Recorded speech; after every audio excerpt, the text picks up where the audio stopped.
Paschimbanga school service commission বা এসএসসির মাধ্যমে শিক্ষক নিয়োগের ক্ষেত্রে একটি অত্যন্ত গুরুত্বপূর্ণ রায় দিল কলকাতা হাইকোর্ট। বিশেষ করে যারা ওবিসি, এসসি, এসটি ও ইকোনমিক্যালি উইকার সেকশন বা ইডব্লিউএস ক্যাটাগরির অধীনে চাকরির জন্য আবেদন করেছিলেন, তাদের জন্য এই খবরটি অত্যন্ত প্রাসঙ্গিক। কলকাতা হাইকোর্টের মাননীয় বিচারপতি অমৃতা সিনহা সেকেন্ড এসএলএসটি 2025 নিয়োগ প্রক্রিয়ায় ইডব্লিউএস সার্টিফিকেটের বৈধতা বা ভ্যালিডিটি নিয়ে একটি নজিরবিহীন রায় ঘোষণা করেছেন। এই রায় স্পষ্টভাবে জানিয়ে দেওয়া হয়েছে যে নির্দিষ্ট সময়সীমার পর ইস্যু হওয়া কোনো সার্টিফিকেট এই নিয়োগ প্রক্রিয়ায় গ্রাহ্য হবে না। মামলার মূল প্রেক্ষাপট: এই মামলাটি মূলত সেকেন্ড এসএলএসটি 2025 নিয়োগ প্রক্রিয়াকে কেন্দ্র করে দায়ের করা হয়েছিল। পিটিশনার কমলাকান্ত মাইতি এবং অন্যান্যরা আদালতের দ্বারস্থ হয়েছিলেন ইডব্লিউএস সার্টিফিকেটের সময়সীমা সংক্রান্ত জটিলতার কারণে। মামলার মূল বিষয়বস্তু ছিল, অনেক প্রার্থী অনলাইনে আবেদনের শেষ তারিখের আগেই ইডব্লিউএস সার্টিফিকেটের জন্য সংশ্লিষ্ট দপ্তরে আবেদন জানিয়েছিলেন, কিন্তু প্রশাসনিক দীর্ঘসূত্রিতা বা বিলম্বের কারণে তারা সেই সার্টিফিকেট হাতে পান আবেদনের শেষ তারিখ পেরিয়ে যাওয়ার পর। প্রার্থীদের দাবি ছিল, যেহেতু তারা সময় মতো আবেদন করেছিলেন এবং পরবর্তীতে এডিট উইন্ডো চলাকালীন তাদের হাতে বৈধ সার্টিফিকেট ছিল, তাই তাদের এই শংসাপত্রগুলি গ্রহণ করা হোক। পিটিশনারদের যুক্তি: মামলাকারীরা দাবি করেন যে আবেদনের শেষ তারিখের আগেই তারা সার্টিফিকেটের জন্য আবেদন প্রক্রিয়া সম্পন্ন করেছিলেন। সরকারি দপ্তরের দেরি হওয়ার দায় তাদের নয়।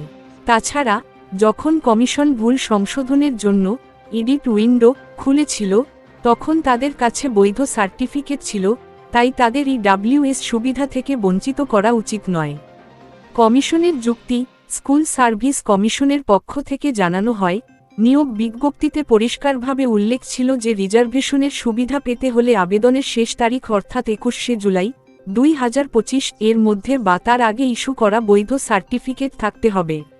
এরপরে ইস্যু করা কোনো নথি গ্রহণ করা নিয়মবহির্ভূত। আদালতের পর্যবেক্ষণ ও রায়: বিচারপতি অমৃতা সিনহা উভয় পক্ষের বক্তব্য শোনার পর বেশ কিছু গুরুত্বপূর্ণ পর্যবেক্ষণ তুলে ধরেন, যা ভবিষ্যতে যেকোনো নিয়োগ প্রক্রিয়ার ক্ষেত্রে নজির হয়ে থাকবে। কাট অফ ডেটের গুরুত্ব: আদালত জানায়, নিয়োগ বিজ্ঞপ্তির শর্তই চূড়ান্ত। আবেদনের শেষ তারিখের মধ্যে প্রার্থীর হাতে অবশ্যই বৈধ ইডব্লিউএস সার্টিফিকেট থাকতে হবে। এরপরে ইস্যু করা কোনো সার্টিফিকেট এই নিয়োগ প্রক্রিয়ায় গ্রহণযোগ্য নয়। এডিট উইন্ডোর প্রকৃত উদ্দেশ্য: বিচারপতির মতে, কমিশন যে এডিট বা আপডেট করার সুযোগ দিয়েছিল, তা কেবল তাদের জন্যই প্রযোজ্য যারা ইতিমধ্যেই শেষ তারিখের আগে বৈধ সার্টিফিকেটের অধিকারী ছিলেন কিন্তু ফর্মে কোনো ভুল করেছিলেন।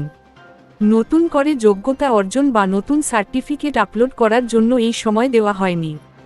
বৈষম্য রোধ: যদি শেষ তারিখের পরে প্রাপ্ত সার্টিফিকেট গ্রহণ করা হয়, তবে যারা নিয়ম মেনে আবেদন করেছেন বা যাদের আবেদন বাতিল হয়েছে, তাদের প্রতি বৈষম্য করা হবে।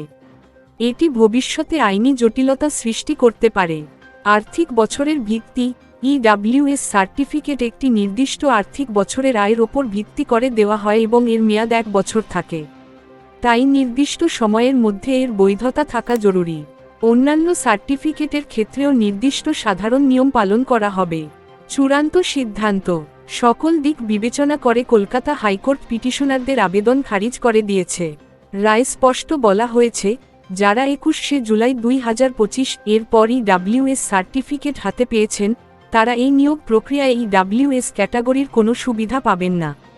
ফলে প্রশাসনিক বিলম্বের কারণে যারা দেরিতে সার্টিফিকেট পেয়েছিলেন, তারা সাধারণ বা জেনারেল ক্যাটাগরির প্রার্থী হিসেবেই বিবেচিত হতে পারেন, যদি তাদের নম্বর সেই সীমার মধ্যে থাকে। এই রায় চাকরিপ্রার্থীদের একাংশের জন্য নিশ্চিতভাবেই বড় ধাক্কা।